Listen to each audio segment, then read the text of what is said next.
All right, so today we are speaking about Esther. And that's my wife's favorite book of the Bible. She likes the book of Esther. All right, Esther. And so the penman is unknown. Nobody really has a good idea who wrote the book. But we do know that it's an inspired book, nevertheless.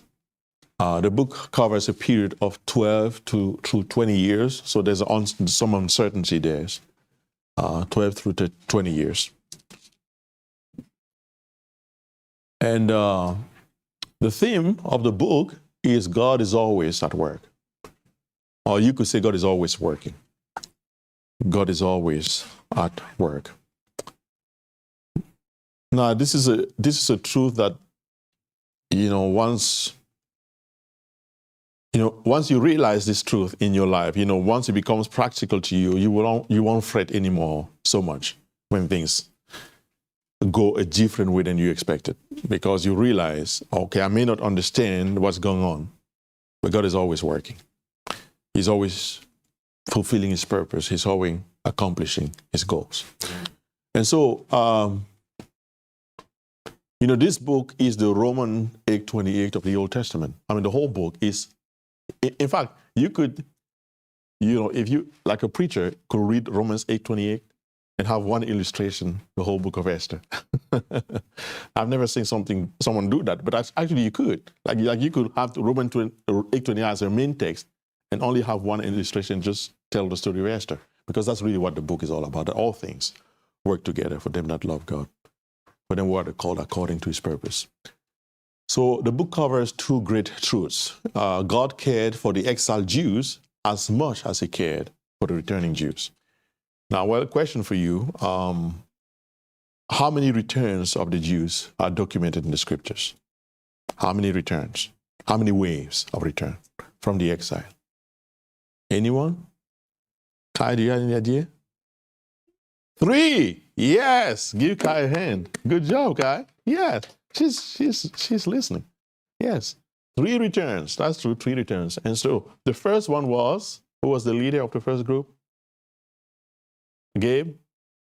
Zerubbabel? Who was the leader of the second group?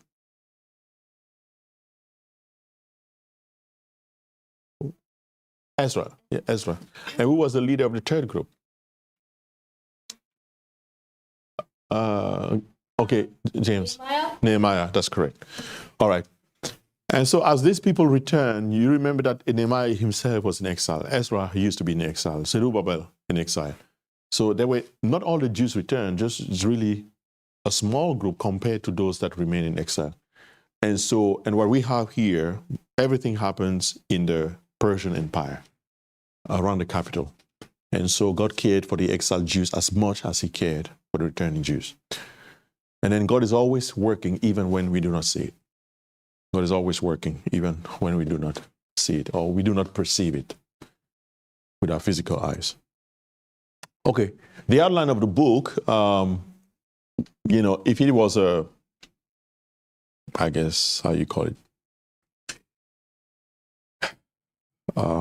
like a typical book where you have a plot, and then, so chapter 1 through 5, there's a crisis anticipated, right? It's just a build up to the crisis.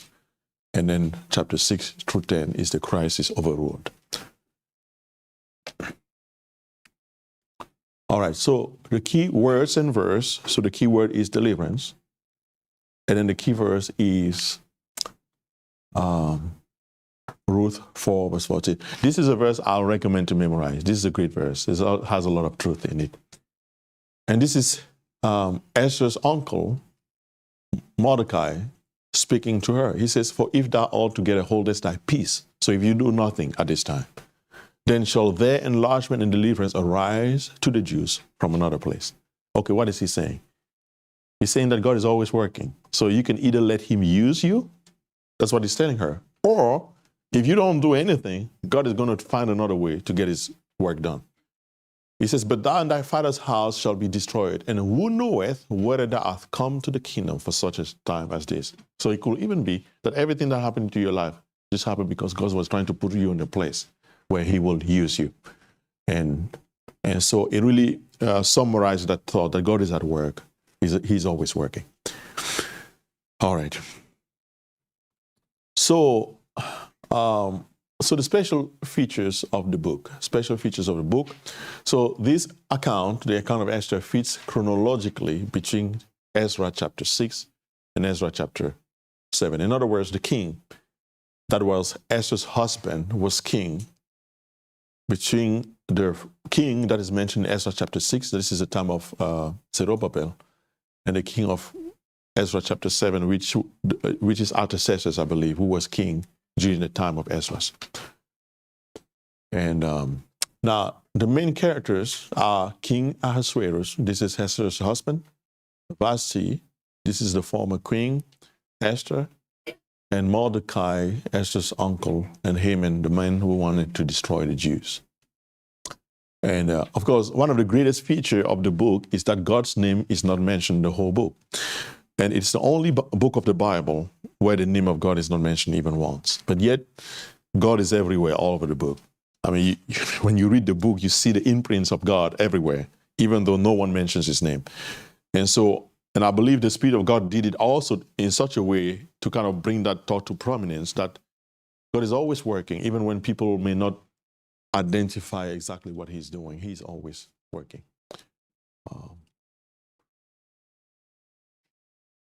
We had an example this morning. We had a young man that came after the service. You saw him, right, Brother Sandy? Yes. So he's from India. And he's, it seems, at least, probably people, he's obviously a Christian. Now, I don't know if he's truly saved, but he's a Christian. You know, I think if you ask him, you'll tell him he's a Christian. But he came after the service, and he just said, he said he wanted to pray. But I don't know why he came late, and so I was wondering about that. He said he found us on the internet. He's just been in Germany for 5 days. And so he's staying in a hotel somewhere. I don't know. I don't know if he had trouble coming here or what, but he said he found us on the internet. And he's still in a hotel, so he got a job here in Germany. And he just came like that, you know. And I mean, those kind of things kind of remind you that God is always working, you see, because we don't see that, you know. We don't see what God does in people's heart. But yeah, something happens, but you see God has been working on somebody's heart, you know. I hope, of course, that he comes back, because he was not even in the service. But that's very interesting that someone, you know, he's just been 5 days in Germany, you know, and he comes. So God is always working. And then the other feature that we have is that God places, protects, prevents, and preserves. Those are four things that we see him do in the life of Esther. He places, so he positions. He protects, he prevents, so he hinders, he preserves. So we're going to read a few passages here. Let's read chapter 1. Chapter 1, verse 1 to 3. Chapter 1, verse 1 to 3. Now it came to pass in the days of Ahasuerus. This is Ahasuerus, which reigned from India even unto Ethiopia, over 120 provinces. So he was a world ruler. That is an empire. And that in those days, when the king Ahasuerus sat on the throne of his kingdom, which was in Shuhan, the palace, in the 3rd year of the reign, he made a feast unto all his princes and his servants, the power of Persia and Media, the nobles and princes of the provinces being before him. Verse 10. And on the 7th day, when the heart of the king was merry with wine, he commanded Mehuman, Bitzer, Harbonai, Bigtha, and Abagtha, Sita, and so forth, the 7 chamberlains that served in the presence of Ahasuerus the king, to bring Vashti the queen before the king with the crown royal, to show the people and the princes her beauty, for she was fair to look on. But Queen Vashti refused to come at the king's commandments by his chamberlains. Therefore was the king very wroth, very angry, and his anger burned in him. Okay, verse 15. Then the question that is from the king to his counselors, what shall we do unto Queen Vashti? Because she refused to come when the king called her. According to the law, because she hath not performed the commandment of the king Ahasuerus by the chamberlains. That is verse 15. Then verse 19. If it please the king, this is the answer of his counselors, let there be a royal commandment before him, and let it be written among the laws of the Persians and the Medes, that it be not altered, that Vashti come no more before King Ahasuerus, and let the king give her royal estate unto another that is better than she. In other words, because she disobeyed the king, that she's not going to be the queen anymore. And the king is not to take another wife that will replace her. And when the king's decree, which he shall make, shall be published throughout all his empire, for it is great, all the wives shall give to the husbands honor, both the great and small. And the saying pleased the king and the princes, and the king did according to the word of Memucan. Now let's go to chapter 2. After these things, when the wrath of King Ahasuerus was appeased, he remembered Vashti, what she had done, and what was decreed against her, so his wife.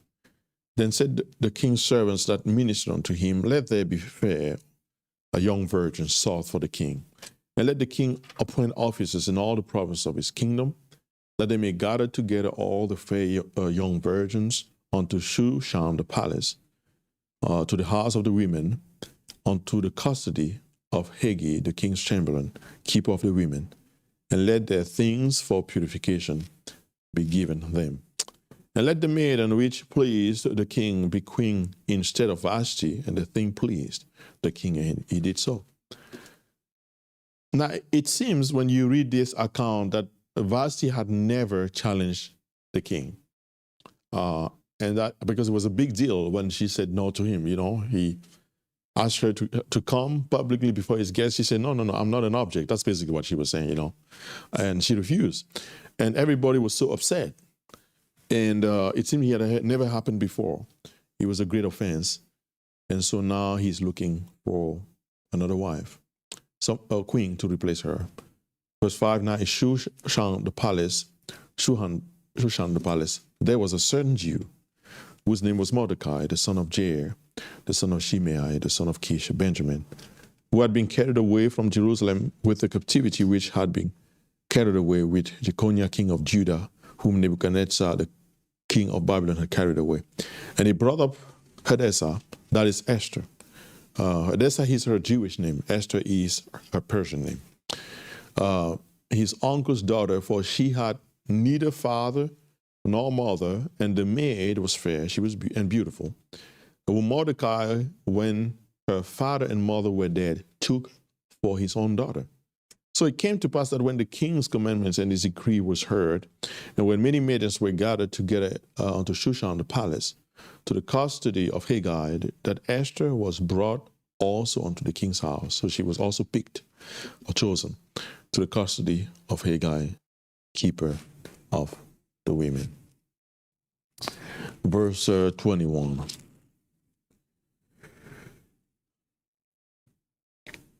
Well, of course, the king chooses Esther.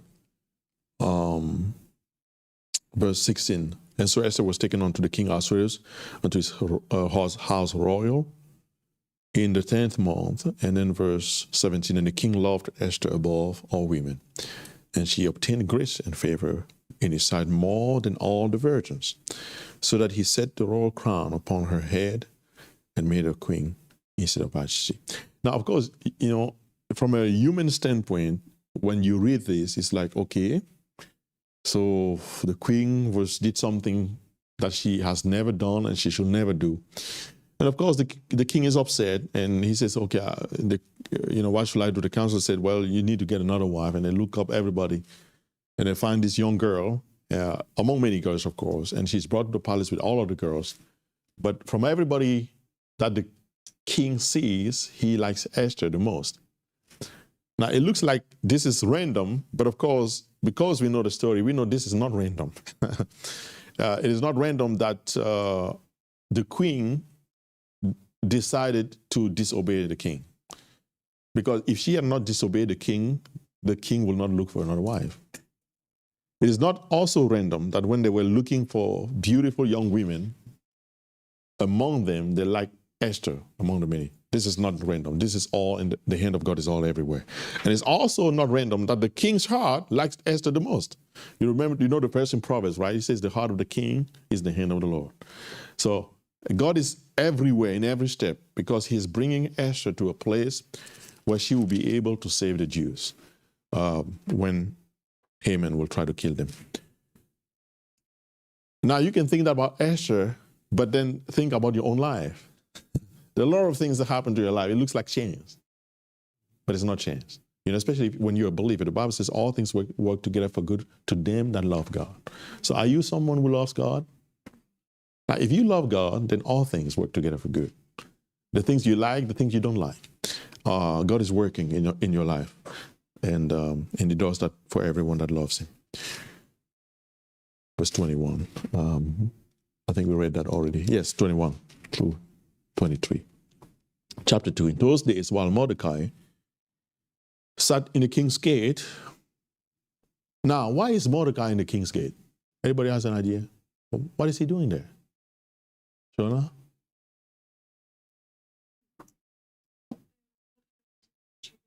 Yeah, exactly. Because it didn't used to be on the king's gate. I mean, he was just there because his niece, which is now his daughter, adoptive daughter, she's now the queen of the palace.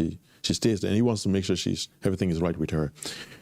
So he sat at the king's gate, and two of the king's chamberlain, Bigtan and Teresh, of those which kept the door, were wroth and sought to lay hands on King Ahasuerus. So insurrection, right? They're trying to kill him.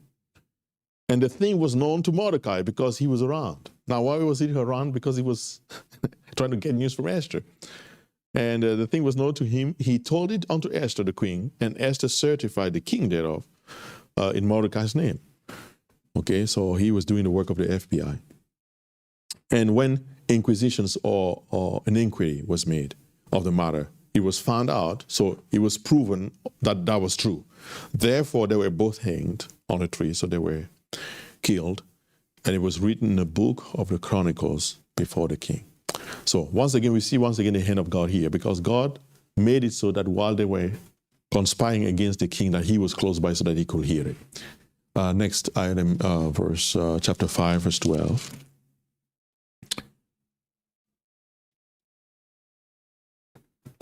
So this is Haman, the man who wants to kill the Jews. And he has decided, we haven't read it, but he has decided that he hated Mordecai. And he hated Mordecai because whenever he will pass in front of King's Gate with all of his chariots and pomp and glorious, helpers, Mordecai will not bow, will not worship him. Because remember, in those times, men or kings were worshipped as gods. And this was the second man in the kingdom. And so people worship him as a god. And Mordecai would not do that. And then he kind of was upset about it. And he said, why is that man not doing that? And people told him, no, the reason he's not doing that is because of his religion. It's because he's a Jew. And so Mordecai said, Haman said, then I'm going to kill all the Jews, because I don't just have a problem with Mordecai. I have a problem actually with all the Jews, because all the Jews will do the same thing. They will not worship another man. And so now Esther invites him to a banquet. And we read in chapter 12, Haman said, moreover, he's speaking to his wife and his friends. He says, Esther the queen did let no man come with the king unto the banquet that she had prepared, but myself. And tomorrow I'm invited unto her also with the king. So she invited me today, and she invited me again tomorrow. Yet all this, he says, availed me nothing as long as I see Mordecai the Jew sitting at the king's gate, refusing to worship me. Then said Zeresh, his wife, and all his friends unto him, let a gallows be made of 50 cubits high, and tomorrow speak thou unto the king, that Mordecai may be hanged thereon. Then go thou in merrily unto the king, with the king unto the banquet. And the thing pleased Haman, and he caused the gallows to be made. So now he's going to hang Mordecai. And he will tell that to the king, I'm going to hang this man. And on that night, the king could not sleep. Well, why is this thing the king cannot sleep? Well, this is God's hand again. So God made it so that the king could not sleep. And so the king commanded to bring the books of the record of the Chronicles, and they were read before the king. So just history of the kingdom. And it was found written that Mordecai had told Bigthana and Teresh, two of the king's chamberlain, the keepers of the doors, who sought to lay hand on the king Ahasuerus. And the king said, what honor and dignity hath been done to Mordecai for this? So why does he think that way, the king? Well, because God has put it in his heart. Then said the king's servant that ministered unto him, there's nothing done for him. And the king said, who is in the court? Now Haman was come into the outward court of the king's house to speak unto the king. Now notice this, to hang Mordecai on the gallows. So the king cannot sleep. He looks in the annals, in the history of the kingdom, and then he finds written, this Mordecai saved your life. He says, but was anything done to him? They said, no, he didn't get any favor and no medals. He said, that's crazy.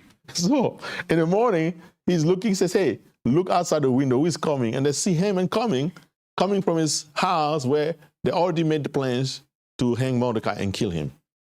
And so the king said, the king's servant said unto him, behold, verse 5, Haman standeth in the court. And the king said, let him come in. So Haman came in, and the king said unto him, what shall be done to the man whom the king delighted to honor? Now Haman thought in his heart, to whom will the king delight to do honor more than to myself? So Haman answered the king, for the man whom the king delighted to honor, let the royal apparel be brought, which the king used to wear, and the horse that the king rideth upon, and the crown royal which is set upon his bed. And let this apparel and horse be delivered into the hand of one of the king's most noble princes, that they may array the man withal, whom the king delighted to honor, and bring him on horseback through the streets of the city, and proclaim before him, thus shall it be done to the man whom the king delighted to honor. Okay? So now you see God's plan right unfold. Then the king said unto Haman, make haste, so do it quickly, and take an apparel and horse, as thou hast said, and do even so to Mordecai the Jew, that's seated in the king's gate. He said, and let nothing fall of all that I have spoken. And so he had to take that horse and have Mordecai sit on the horse and put a crown on his head and cry everywhere, this is the man the king wants to honor. But that is the man he was trying to kill. So now, what I want you to do, and you can do that through the whole book, but we're going to stop here. If you tell the story backward, you will say, how was Haman's life saved? Well, his life was saved because the king remembered what he had done, right? Okay.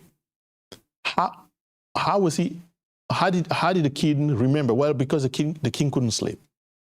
Why is it the king couldn't sleep? Well, because God made it so that he couldn't sleep. And then you can go back and ask the question, why, how did Mordecai become aware of the plot to kill the king? Well, because Esther was in the palace.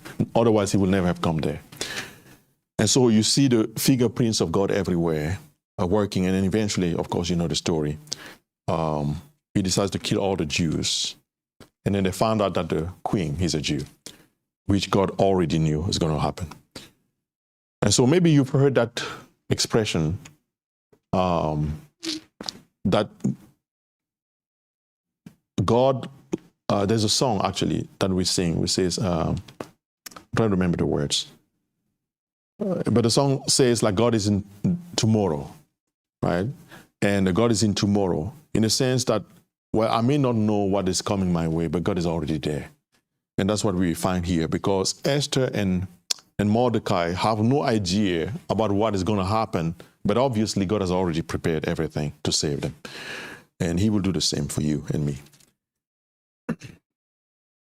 So, Christ in the book. So Mordecai is a picture of Christ. He was despised. And you could say that Haman is a picture of Satan, because he hated the Jews from the bottom of his heart, and he tried to destroy them. So Mordecai was despised, but finally received a place of honor. And the scripture says in Acts chapter 4 that this Jesus that you rejected, him the Lord has made Christ. So the one that the Jews rejected has become, is the Messiah that God has chosen. And Esther also portrays Christ in her behavior, because she puts herself in harm's way for her people. She was an advocate. So she took chances, because to get before the king unannounced, you could have a penalty of death if you got before the king unannounced. But she took her chances because she wanted to be an advocate for her people. She wanted them to be saved. And God used her to save her people. We're going to close by reading Hebrews chapter 7. Hebrews chapter 7, verse 25.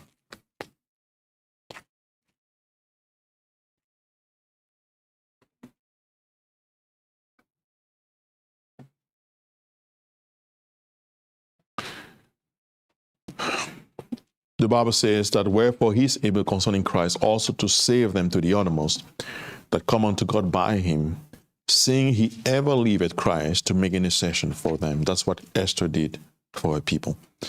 For such an high priest became us, who is holy, harmless, undefiled, separate from sinners, and made higher than the heavens. In other words, Christ is able to intercede for us because he lives in the presence of God. Esther was able to intercede for the Jews because she lived in the palace. She had access to the king. And our Lord and Savior has access to his Father. And he's a high priest in heaven, and he makes intercession for us. Sometimes, and if you ever feel, as a believer, if you love God and you ever come to a point where you feel that your life is out of control, it is never out of control. Your life may be out of your control or out of my control. And there are times like that where it seems that your life is out of control.